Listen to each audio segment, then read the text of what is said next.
سبحان الله الحمد لله لا إله إلا الله سبحان الله الحمد لله لا إله إلا الله سبحان الله الحمد لله لا إله إلا الله سبحان الله. Once upon a time ago, our story began. But before we begin, let's say salam on our final prophet. Sallallahu alayhi wa sallam. The kuffar returned from Al-Habasha very angry. They hadn't been able to convince the king to send the Muslims back. They decided they needed to think of a new way to hurt the Muslims so that they would leave Islam. One of the evil kuffar finally said, "I've got it. I know what to do. There's still Muslims here in Mecca, and Mohammed and his family are still here too. What do you guys think if we boycott the Muslims? We won't buy from the Muslims, or trade with them, or sell them any food either. That way, they'll starve to death, and then they'll have to leave Islam. And we won't marry from them either, or sit with them, or have anything to do with them, not until they go back to worshipping the idols. Not until Muhammad's family turns Muhammad over to us so that we can kill him. Only then will we go back to being their friends and things will go back to normal," they said. The other kuffar thought this boycott idea was an excellent idea. "Let's write it down on a paper and hang it up at the Kaaba. That way everybody will know the plan and stick to it," they said. And so they wrote down their evil plan and hung it up at the Kaaba. The poor Muslims. They went to buy food, but the kuffar wouldn't talk to them or even sell them any piece of food. And the kuffar wouldn't buy from the Muslims either, so the Muslims wouldn't have money. And so the Muslims had very little food. They began to grow weaker and weaker and lose weight. When they got very hungry, they had to eat the leaves of trees.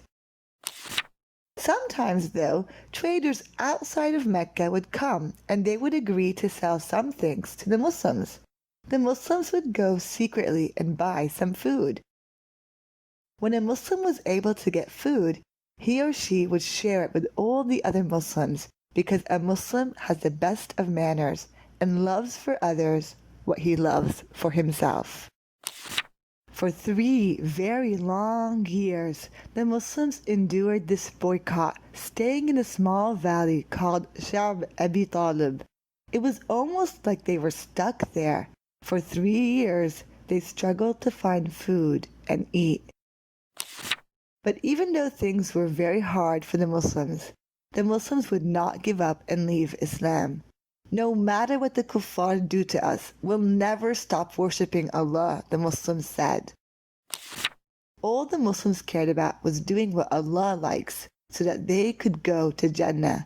When things were hard, the Muslims would remind themselves that Jannah had everything they could ever want and more, and that the food in Jannah was 1,000 times better than the food of this life. And so the Muslims were patient. Not a single Muslim gave up or surrendered. Not a single Muslim went back to the kuffar and said he would listen to them and leave Islam. Instead, the Muslims knew they were the ones who were right and that Allah would make a way for them. They knew that even if their bodies were getting weaker, their hearts were getting stronger because of their faith.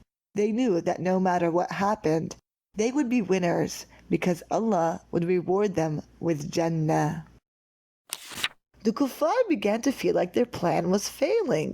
It wasn't making the Muslims leave Islam. Finally, one day, 5 men from the kuffar had had enough of the boycott. "This agreement is really unfair and oppressive," they said. "How can we eat and fill our bellies with food and drink while we know that Muhammad and the Muslims are starving and are trapped? No matter what, they're still our people, and some of them are our relatives. We have to end this. The 5 men agreed to talk to the people of Mecca about canceling the boycott the next day. And so, the next day, the 5 men went to where the people of Mecca would gather. One of them called out, saying what meant, "People of Mecca, is it fair that we eat and clothe ourselves while people from our relatives are dying from hunger, unable to buy or sell? I will not keep quiet until this unjust boycott is cancelled." Another one of the 5 men said, "Yes, we never agreed to the rules of this agreement." The third one answered, "You're right, we're not okay with this agreement." The fourth one said, "What you're saying is right. Anyone who says otherwise is lying. We have nothing to do with this evil agreement." The fifth one said the same thing. Abu Jahl, a very evil man and one of the leaders of Quraysh, got very angry when he heard these 5 men talking. He suspected that the 5 had agreed together beforehand. "You have agreed in secret," he shouted at them. Meanwhile, Prophet Muhammad had told his uncle Abu Talib to tell the people of Mecca to go check on the paper with the boycott rules. Prophet Muhammad said that the angel Jibril had come down and had told him that they would find the paper had been eaten by the ants. So Abu Talib went to the people of Mecca. He said, "I have come to know from Muhammad that Allah has sent the ants to eat the paper you've hung at the Kaaba, except for the word Allah. If Muhammad has spoken wrongfully and lied, we will turn him over to you. But if it turns out that he is right and he has said the truth, then this boycott should be cancelled." The kuffar agreed to this agreement. Then they quickly went to check on the paper. And what did they see? The ants had eaten all of the paper except the words Bismika Allahumma, in the name of Allah. They had not come close to the name of Allah. The kuffar realized that Allah was the one who did this, and they got scared. They stopped their boycott and went back to buying and selling with Prophet Muhammad's family and all the Muslims.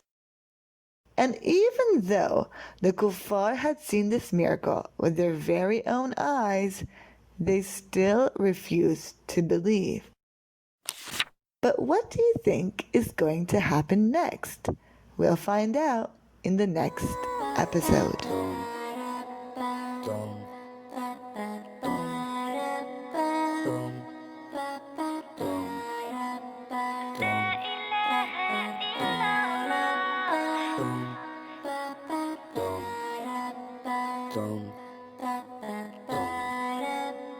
Boom.